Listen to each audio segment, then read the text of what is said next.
नमस्कार विद्यार्थी मित्रों, सेठ जे.एस. सोनावाला हाईस्कूल महेमदाबाद ધોરણ 11 વિષય ભૌતિક વિજ્ઞાન પ્રકરણ નંબર 4 સમતલમાં ગતિ તેમાં આજે આપણે ભાગ 5નો વિડીયો લઈને આવી રહ્યા છે।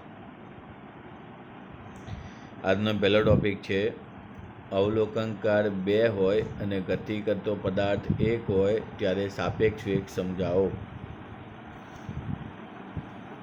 તો અહીંયા તમને નીચે એક આકૃતિ બતાવેલી છે। આકૃતિમાં એકબીજાની સાપેક્ષે અચળ વેગથી ગતિ કરતી 2 જડત્વીય નિર્દેશ ફ્રેમો એ અને બી દર્શાવેલી છે। આ આકૃતિમાં ધારો કે અવલોકનકાર એ છે અને અવલોકનકાર બી એ બે શું છે, નિર્દેશ ફ્રેમો છે।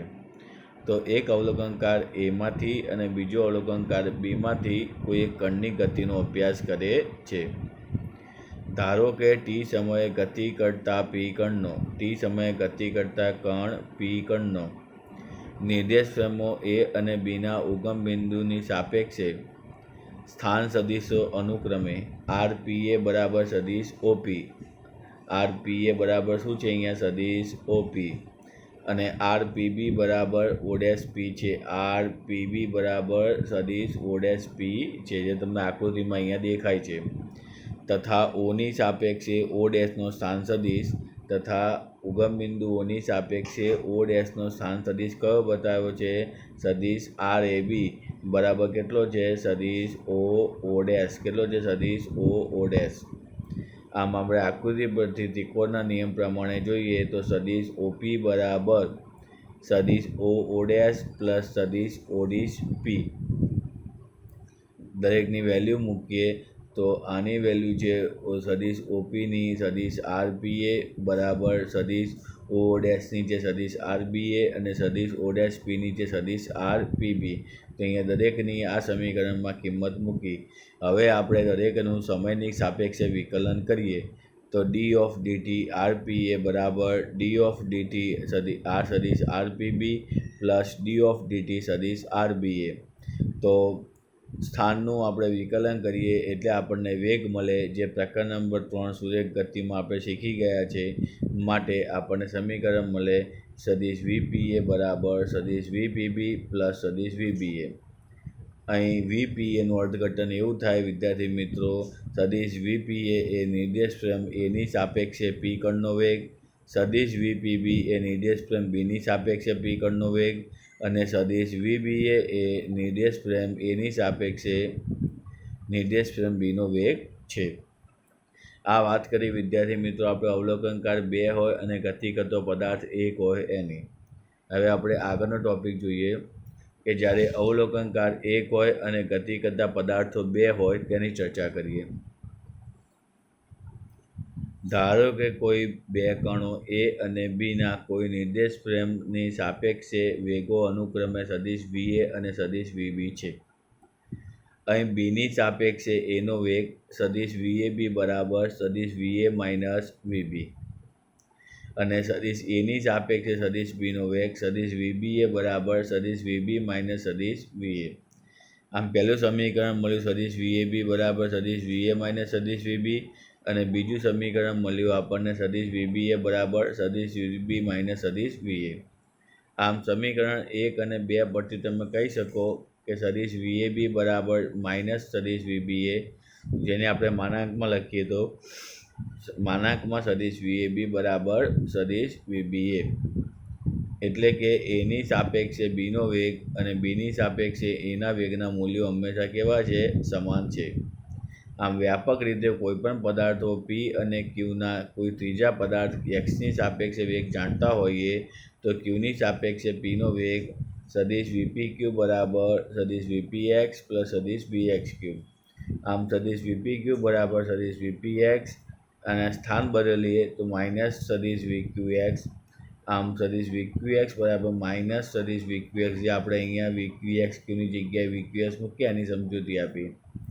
આમ ઉપરનું સમીકરણ નંબર 3 એ વ્યવહારમાં મળતા બહુ મોટા ન હોય તેવા વેગો માટે ખૂબ સાચું છે। જો આમાંનો કોઈ પદાર્થ ચાક ગતિ કરતો હોય અથવા તો તેમના ખૂબ જ વધારે પ્રકાશના વેગની નજીક હોય તો દરેક નિર્દેશ ફ્રેમમાં માપેલા વેગ માટેનો સરવાળો સમાન ન હોય ત્યારે આ સમીકરણ સાચું નથી.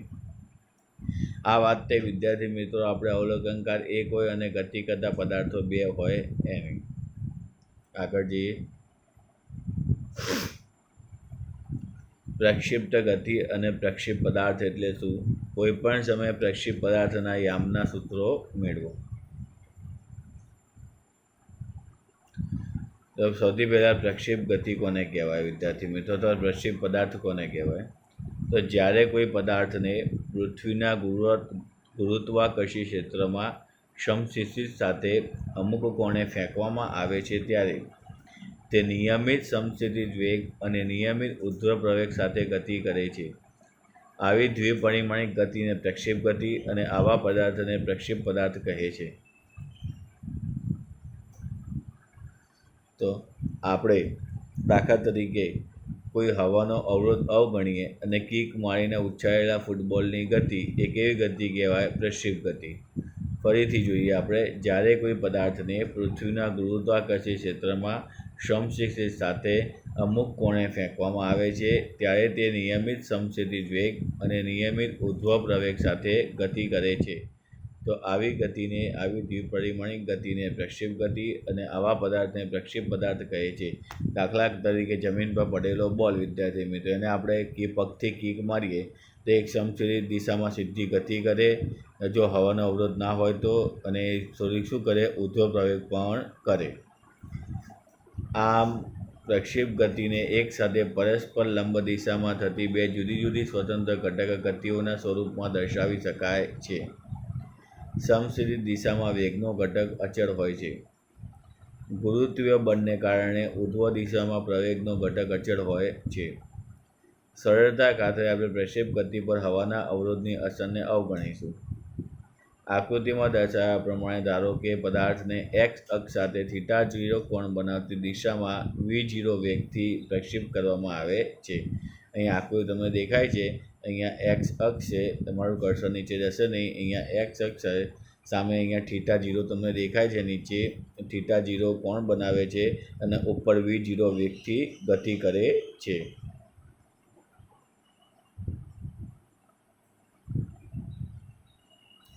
તો પ્રવેગના ઘટકો આકૃતિ પરથી પદાર્થને પ્રક્ષિપ્ત કર્યા બાદ તેના ગુરુત્વાકર્ષણને કારણે ઉદ્ભવતો પ્રવેગ અધો દિશામાં હશે.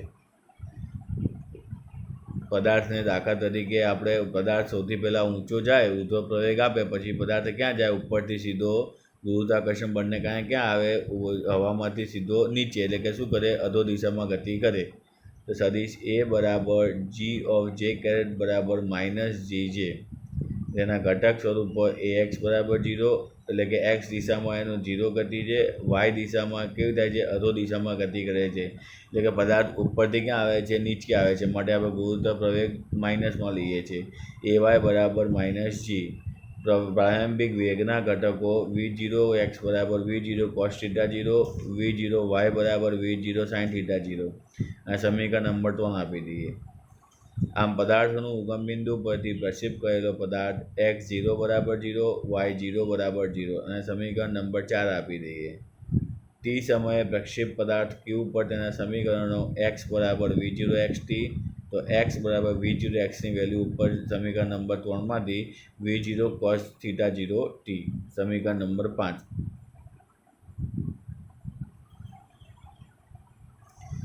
અને y બરાબર y0 v0 yt plus 1/2 ayt².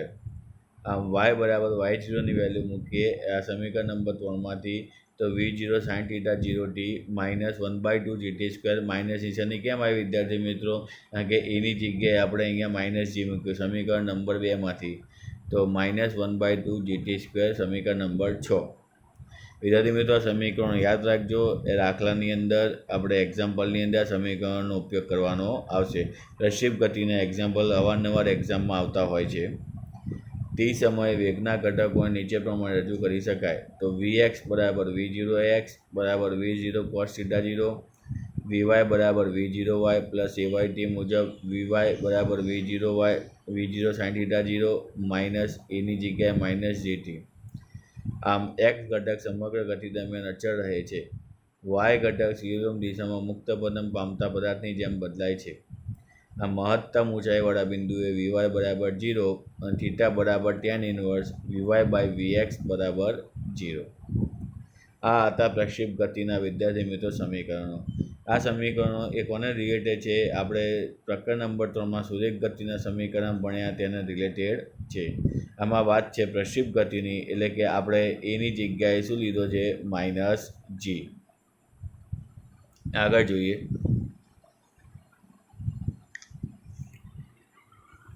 આગળનો ટોપિક જોઈએ. પ્રક્ષેપ પદાર્થની વ્યાખ્યા આપી તેના ગતિપથનું સમીકરણ મેળવો. ઘણીવાર વિદ્યાર્થી મિત્રો એક્ઝામની અંદર 2 માર્કની અંદર કે 3 માર્કની અંદર આ થિયરી આવતી હોય છે, કાં તો આની પર દાખલા આવતા હોય છે. તો જોઈએ પ્રક્ષેપ ગતિ કે પ્રક્ષેપ પદાર્થ કોને કહેવાય. આપણે આગળ જોયું એમ એની વ્યાખ્યા.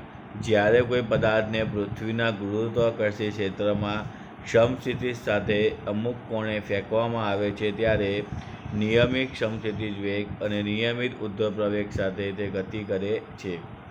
આવી દ્વિપરિમાણિક ગતિને પ્રક્ષેપ ગતિ કહે છે. અહીંયા એક આકૃતિ બતાવેલી છે વિદ્યાર્થી મિત્રો. દાખલા તરીકે અહીંયા એક્સ અક્ષ છે, આ વાય અક્ષ છે, અહીંયા થીટા 0 છે, અહીંયા v0 છે. પદાર્થની ગતિ બતાવેલી છે. અહીંયા v0 xi v0 j caret, એટલે કે પદાર્થ ધીમે ધીમે અહીંથી ઉર્ધ્વ દિશામાં ગતિ કરવાનું ચાલુ કરે છે. કોઈ એક લેવલે પહોંચે છે ત્યારે પદાર્થની ગતિ અહીંયા 0 થઈ જાય છે. થીટા બરાબર 0, v0 x બરાબર 0 અને v0 y બરાબર 0 અને x બરાબર 0. અહીંયા પદાર્થની મહત્તમ ગતિ, મહત્તમ ઊંચાઈ પ્રાપ્ત કરી. હવે અહીંથી પદાર્થ ધીમે ધીમે ક્યાં જાય છે? ઉપરથી નીચે તરફ ગતિ કરવાનું ચાલુ કરે છે. માટે ગુરુત્વ પ્રવેગની દિશા કેવી થાય? બદલાઈ જાય. બરાબર છે વિદ્યાર્થી મિત્રો. આપણા કોઈ પણ દડો છે એ આપણે ઉપર ફેંકીએ તો જ્યાં સુધી મહત્તમ ઊંચાઈ સુધી ઉપર જાય, પછી ઉપરથી ક્યાં આવે? સીધો જમીન ઉપર. એટલે કે શું કરે? તે ગુરુત્વાકર્ષણ બળની હેઠળ સીધો જમીન તરફ અધો દિશામાં ગતિ કરે. તો કોઈપણ સમયે પ્રક્ષેપ પદાર્થના યામો મૂલ્યના સમીકરણ 1 x બરાબર v0 cos θ 0t સમીકરણ નંબર 1 અને y બરાબર v0 sin θ 0t -1/2 gt square. આ ક્યાંથી આવ્યું સમીકરણ? v બરાબર v0 પ્લસ at સમીકરણ, જે સુરેખ ગતિનું સમીકરણ ભણી ગયા એની પરથી આવ્યું.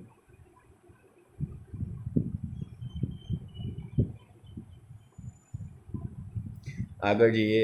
સમીકરણ નંબર 1 પરથી t બરાબર tને સબ્જેક્ટ બનાવો તો x અપોન v0 cos θ 0 અને સમીકરણ 2માં આ tની કિંમત મૂકો. તો અહીંયા tની કિંમત મૂકીએ તો yના y, v0 sin θ 0 એમના એમ, tની જગ્યાએ x અપોન v0 cos θ 0 માઇનસના માઇનસ, 1/2 ના 1/2, gના g, xની આપણે tની જગ્યાએ મૂકીએ x upon v0 cos θ 0 square. તો વિદ્યાર્થી મિત્રો આપણે આ સમીકરણને તો સાદું રૂપ આપી દઈએ તો આ સમીકરણની અંદર v0 sin θ 0 upon v0 cos θ 0, તો v0 ઉડી જશે. sin θ અપોન cos θ એટલે tan θ થઈ જશે. માટે y બરાબર પહેલા પદમાં આવ્યું tan θ 0x માઇનસ 1/2 ઉપર gના g, નીચે ઉપર xનો સ્ક્વેર અને નીચે v0 cos θ 0નો સ્ક્વેર. બરાબર છે વિદ્યાર્થી મિત્રો. તો અહીં v0, θ0 અને g અચળ છે. તેથી સમીકરણ નંબર 3ને y બરાબર ax - bx² પ્રમાણે લખી શકાય, જે પરવલયનું સમીકરણ હોવાથી પ્રક્ષેપ પદાર્થનો ગતિપથ પરવલય આકારનો છે તેમ કહી શકાય. ઘણીવાર 1 માર્કના MCQ કે 1 માર્કના ક્વેશ્ચનમાં આવતું હોય છે પ્રક્ષેપ પદાર્થનો ગતિપથનો આકાર ખાલી જગ્યા છે, 4 ઓપ્શન આપેલા હોય તો જવાબ કયો આવે? પરવલય આકાર આવે. આગળ જઈએ વિદ્યાર્થી મિત્રો. પ્રક્ષેપ પદાર્થને મહત્તમ ઊંચાઈ પ્રાપ્ત કરવા માટેનો લાગતો સમય, ઉડ્ડયનનો કુલ સમય અને મહત્તમ ઊંચાઈના સૂત્રો મેળવો. વિદ્યાર્થી મિત્રો આ જે પ્રશ્ન છે તેના આવતા સમીકરણો તમારા દાખલાની અંદર અવારનવાર ઉપયોગમાં આવશે.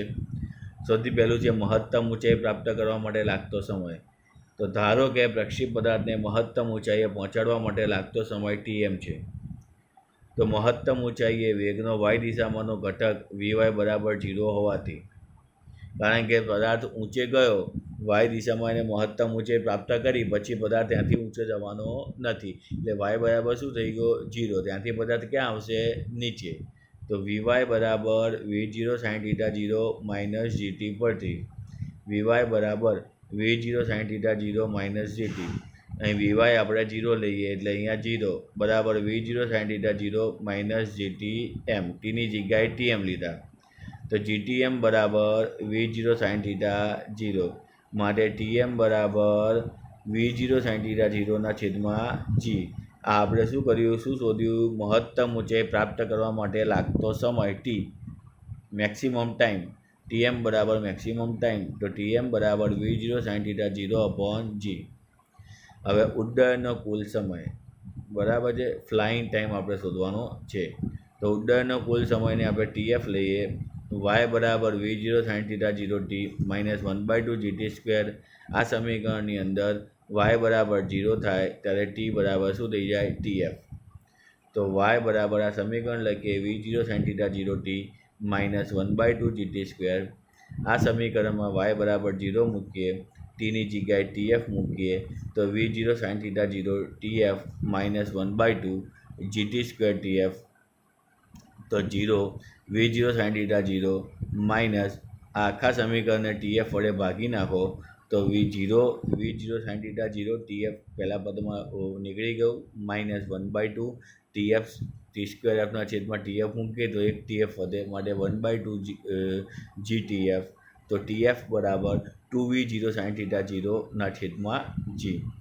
તો મહત્તમ ઊંચાઈ પ્રાપ્ત કરવા માટે જે સમીકરણ હતું એમાં ખાલી V0 sin θ 0 G હતું, જ્યારે ઉડ્ડયનના કુલ સમય માટે શું થાય છે એના સમીકરણમાં આગળ 2 ગુણાઈ જાય છે, તો 2V0 sin θ 0 G. આગળ જોઈએ પ્રક્ષેપ ગતિમાં મહત્તમ ઊંચાઈ, તો આજે આકૃતિ છે પરવલય આકારની વિદ્યાર્થી મિત્રો, અહીંયા જે વચ્ચેનો ભાગ છે મહત્તમ ઊંચાઈ h બતાવેલો છે, પદાર્થ અહીંથી ગતિ ચાલુ કરે ધીમે ધીમે ઉપર પહોંચે, કોઈ એક સમયે મેક્સિમમ ઊંચાઈએ પહોંચી જાય પછી પદાર્થ શું કરે નીચે આવવાનું શરૂ કરે. તો પ્રક્ષેપ પદાર્થે ઉર્ધ્વ દિશામાં કાપેલા અંતર માટે સમીકરણ y બરાબર V0 sin θ 0 T minus 1/2 GT² માં T બરાબર TM હોય ત્યારે y બરાબર h થાય, તો yની જગ્યાએ તમે h મૂકો, V0 sin θ 0 એમના એમ, ટીની જગ્યાએ TM મૂકો માઇનસ 1/2, જીની જગ્યાએ G મૂકો, ટીની જગ્યાએ T²M મૂકો, તો h V0 sin θ 0 TM minus 1/2 GT²M માટે આપણે h બરાબર V0 sin θ 0 TMની વેલ્યુ આગળ આપણે શોધીએ પ્રમાણે V0 sin θ 0 G માઇનસ 1/2 જીના G V0 sin θ 0 નો G નો સ્ક્વેર, આપણે TMની વેલ્યુ આગળના સમીકરણમાંથી મૂકીએ તો આનું સાદું રૂપ આપતા આપણને સમીકરણ 1 પરથી h બરાબર અહીંયા ગુણાકાર કરીએ V0 square sin² θ 0 G minus 1/2 V0 square sin² θ 0 2G. તો આધાર સરખો છે, તો આધાર સરખો છે, અહીંયા G છે અહીંયા 2G છે, લસા શું આવે 2 આવે, તો h બરાબર V0 સ્ક્વેર sin² θ 2G, અહીંયા 2 વડે ગુણો તો અહીંયા 2G થઈ જાય, તો 2xમાંથી x જાય તો x વધે, તેવી રીતના h બરાબર V0 સ્ક્વેર sin² θ 2G. આ વિદ્યાર્થી મિત્રો તમારું સમીકરણ નંબર 3 થઈ ગયું. પ્રક્ષેપ ગતિમાં મહત્તમ ઊંચાઈ h માટેનું સમીકરણ થઈ ગયું. પરીક્ષામાં ઘણીવાર દાખલા પૂછાય છે, મહત્તમ ઊંચાઈ શોધો તો hનું સૂત્ર યાદ રાખવાનું, h બરાબર V0 સ્ક્વેર sin² θ 2G. આગળ જઈએ, પ્રક્ષેપ પદાર્થે પ્રાપ્ત કરેલ અવધિ માટેનું સૂત્ર મેળવો અને મહત્તમ અવધિ માટેનું સૂત્ર મેળવો. સૌથી પહેલાં અવધિ કોને કહેવાય વિદ્યાર્થી મિત્રો? પ્રક્ષેપ પદાર્થે પોતાની પ્રારંભિક સ્થિતિ એટલે કે x0 અને y0 માંથી અંતિમ સ્થિતિ x બરાબર r અને y બરાબર 0 સુધી પહોંચતા સમસ્થિતિ દિશામાં કાપેલા કુલ અંતરને શું કહે છે? અવધિ કહે છે. પ્રારંભિક સ્થિતિમાંથી અંતિમ સ્થિતિ બરાબર, એટલે કોઈ બી પદાર્થ છે, કોઈ ધારો કે એક દડો છે એ જમીન પર છે, જમીનથી ક્યાં જાય છે, ઉપર જાય છે, બરાબર છે, એ મહત્તમ ઊંચાઈ સુધી પહોંચે છે. એટલે પ્રારંભિક સ્થિતિ જમીન પર કઈ હતી, x બરાબર 0 y બરાબર 0. ઊંચે ગયો એટલે અંતિમ સ્થિતિ કઈ થઈ ગઈ, x બરાબર r અને y બરાબર કેવો થઈ ગયો, હાઇટ મેક્સિમમ થઈ ગઈ એટલે 0. ત્યાંથી ઉપર જવાનો નથી. ત્યાં સુધી પહોંચતા જે સમક્ષ દિશામાં જે અંતર કાપેલું હોય તે અંતરને શું કહે છે, અવધિ કહે છે. અવધિ જેટલું અંતર કાપતા પ્રક્ષેપ પદાર્થને લાગતો સમય TF છે. કોઈપણ સમયે પ્રક્ષેપ પદાર્થના x યામના સમીકરણ x બરાબર r અને t બરાબર TF મૂકતા x બરાબર v0 cos θ 0 t, તો r x ની જગ્યાએ r મૂકીએ તો r બરાબર v0 cos θ 0 tની જગ્યાએ TF મૂકો તો r બરાબર v0 cos θ 0 TFની વેલ્યુ આપણે આગળ ભણ્યા એમ 2v0 sin θ 0 g, તો r બરાબર v0 છે એટલે એનો સ્ક્વેર થયા 2v0 square sin θ 0 into cos θ 0 g, તો 2r ના છેદમાં r બરાબર v0 સ્ક્વેર, આ 2 અંદર લઈ ગયા તો 2 sin θ ઇન્ટુ cos θ 0 g, માટે r બરાબર v0 સ્ક્વેર. આપણે સૂત્ર છે sin 2θ બરાબર 2 sin θ ઇન્ટુ cos θ મેથ્સનું સૂત્ર છે, તો r બરાબર v0 સ્ક્વેર sin 2θ 0 g. આ તમને અવધિ r માટેનું સમીકરણ મળી ગયું. કેવી રીતના આવ્યું વિદ્યાર્થી મિત્રો, ફરીથી એકવાર જોઈ લો. આપણને આ સમીકરણ x બરાબર v0 cos θ 0 t છે. આ સમીકરણમાં x ની જગ્યાએ r મૂકો, t ની જગ્યાએ TF મૂકો, તો r બરાબર v0 cos θ 0, TFની વેલ્યુ 2v0 sin θ 0 g. હવે r બરાબર v0 છે એનો સ્ક્વેર થઈ ગયો, 2 ના 2 આવી ગયા, sin θ 0 ઇન્ટુ cos θ 0 આવી ગયા, છેદમાં g આવી ગયો. અહીંયા 2ને વિદ્યાર્થી મિત્રો ત્રિકોણમિતિય સૂત્ર બનાવવા માટે અંદર લાવી ગયા, તો 2 sin θ 0 cos θ 0 g, આગળ v0 સ્ક્વેર છે, તો r બરાબર v0 સ્ક્વેર sin 2θ 0 g, જે અવધિ માટેનું સૂત્ર છે. આગળ જોઈએ મહત્તમ અવધિનું સૂત્ર r મેક્સિમમ, તો sin 2θ 0 બરાબર 1 થાય ત્યારે આપણને મહત્તમ અવધિ મળે, તો r maximum is equal to v0 square g, કારણ કે sin 2θની વેલ્યુ કેવી થઈ ગઈ, 1 થઈ ગઈ, માટે r maximum is equal to v0 square g. પરીક્ષામાં ઘણી વખત દાખલાની અંદર મહત્તમ અવધિ શોધવા માટે પણ દાખલા આવતા હોય છે, તો એનું સૂત્ર આપણે યાદ રાખવું પડે, r મેક્સિમમ બરાબર v0 સ્ક્વેર g. મહત્તમ અવધિ માટેની શરત એ છે કે sin 2θ 0 બરાબર 1, તો 2θ 0 બરાબર 90 અંશ, તો θ 0 બરાબર કેટલા થઈ ગયા, 45 અંશ. આમ θ 0 બરાબર 45 અંશના કોણે પ્રક્ષેપ ગતિની પદાર્થની મહત્તમ અવધિ હોય છે. મહત્તમ અવધિનું મૂલ્ય માત્ર પ્રારંભિક વેગ ઉપર જ આધાર રાખે છે. આગળ જોઈએ વિદ્યાર્થી મિત્રો, નિયમિત વર્તુળમય ગતિ માટે કેન્દ્રગામી પ્રવેગનું સૂત્ર લખો અને આ સૂત્રને કોણીય વેગ અને આવૃત્તિના સ્વરૂપમાં લખો.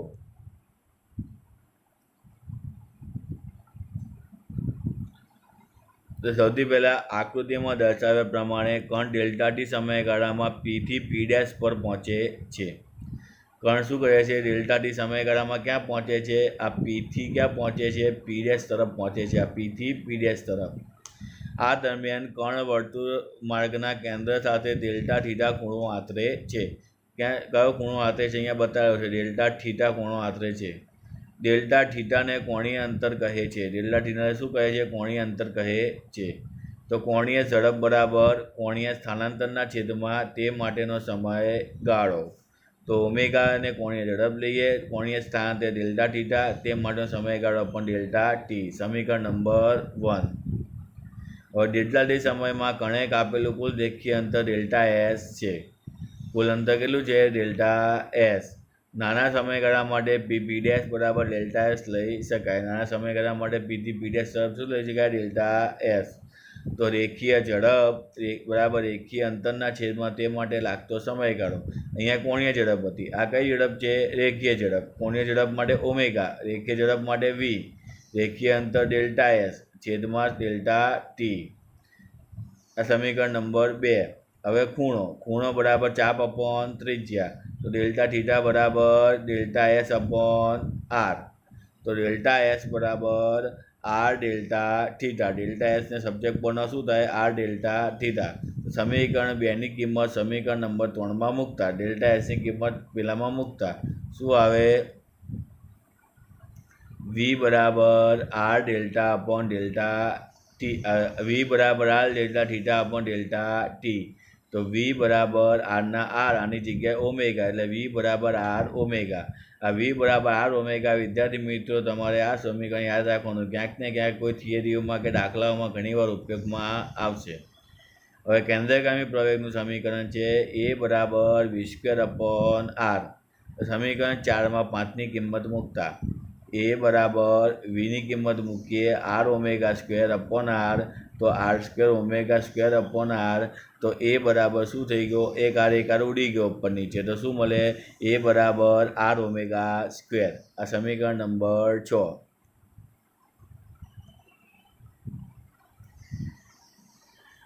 કેન્દ્રગામી પ્રવેગને પદાર્થના દળ વડે ગુણવાથી કેન્દ્રગામી બળ મળે છે. તો આપણે સમીકરણ યાદ છે એફ બરાબર એમ એ. તો એમ એમના એમ, એની જગ્યાએ મૂકો એમ બી સ્ક્વેર અપોન આર.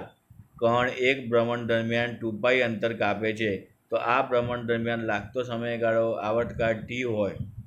કણની રેખીય ઝડપ બરાબર વી બરાબર રેખીય અંતર 2πr ના છેદમાં તે માટે લાગતો સમય ટી. તો વી બરાબર 2πrf, કારણ કે 1/t બરાબર આવૃત્તિ એફ થાય. આ વી નથી વિદ્યાર્થી મિત્રો, એફ છે તમારો. વી બરાબર 2πrf.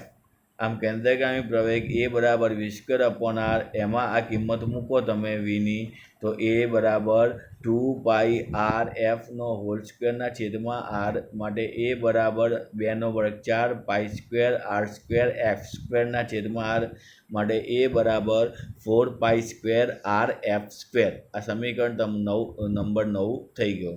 બરાબર છે.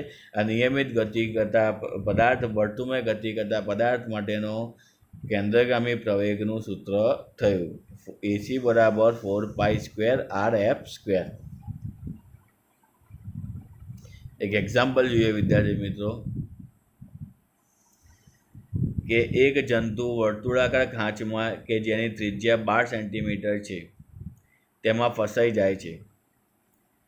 એટલે કે વર્તુળાકાર પથની ત્રિજ્યા આર બરાબર 12 સેન્ટીમીટર. તે ખાંચમાં એક ધારી ગતિ કરે છે અને 100 સેકન્ડમાં 7 પરિભ્રમણ પૂરા કરે છે. તો આ જંતુની કોણીય ઝડપ અને રેખીય ઝડપ કેટલી હશે? તો કોણીય વેગ બરાબર ઓમેગા બરાબર 2π/t.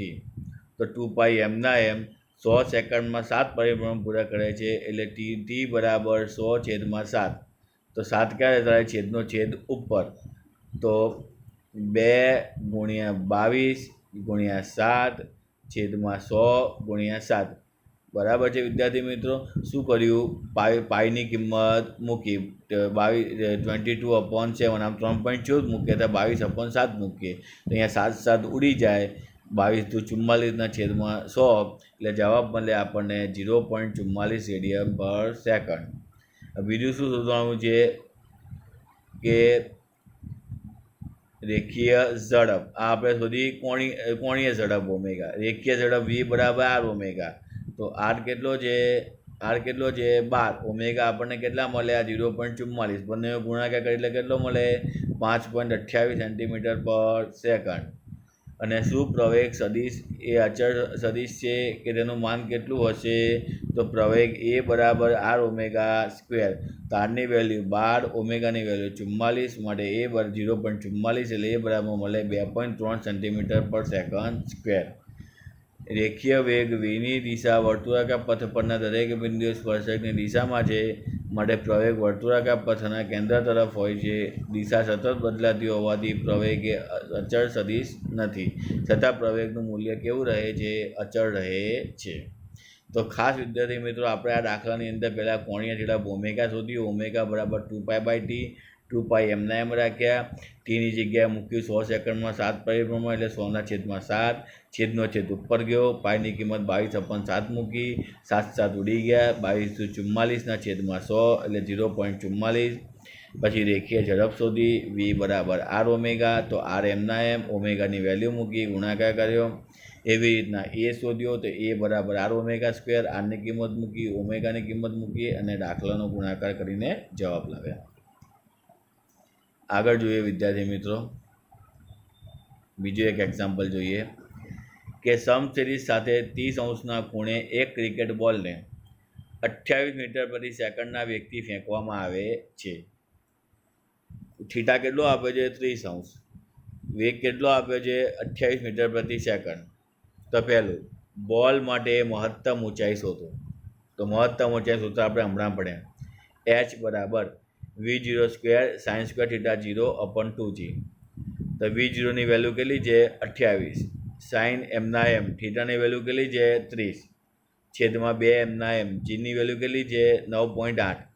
28નો વર્ગ કરો એટલે 784. સાઇન 30ની વેલ્યુ એટલે કેટલી આવે? 1/2. અને બે આપણે 1/2 એટલે 1/2નો વર્ગ એટલે 1/4. 2 ના 2 9.8. આ આખાનું સાદું રૂપ આપે એટલે જવાબ કેટલો આવે છે? h બરાબર 10 મીટર. બીજું જોઈએ, તે સ્તરે પાછા આવવા માટે બોલને લીધેલો સમય એટલે કે ઉડ્ડયન સમય tf બરાબર 2v0 સાઇન થીટા 0/g. 2 એમના એમ v0ની વેલ્યુ 28 સાઇન 30 છેદમાં જીની જગ્યાએ 9.8. અહીંયા 2 ના 2 28 ના 28 સાઇન 30ની જગ્યાએ 1/2 છેદમાં 9.8 બરાબર સાદું રૂપ આપે જવાબ કેટલો આવે છે? 2.8. માટે tf બરાબર -2.9. કેમ માઇનસ લીધા? કારણ કે બોલ કેવો આવે છે? હવે નીચે આવે છે, માટે આપણે માઇનસ લીધા.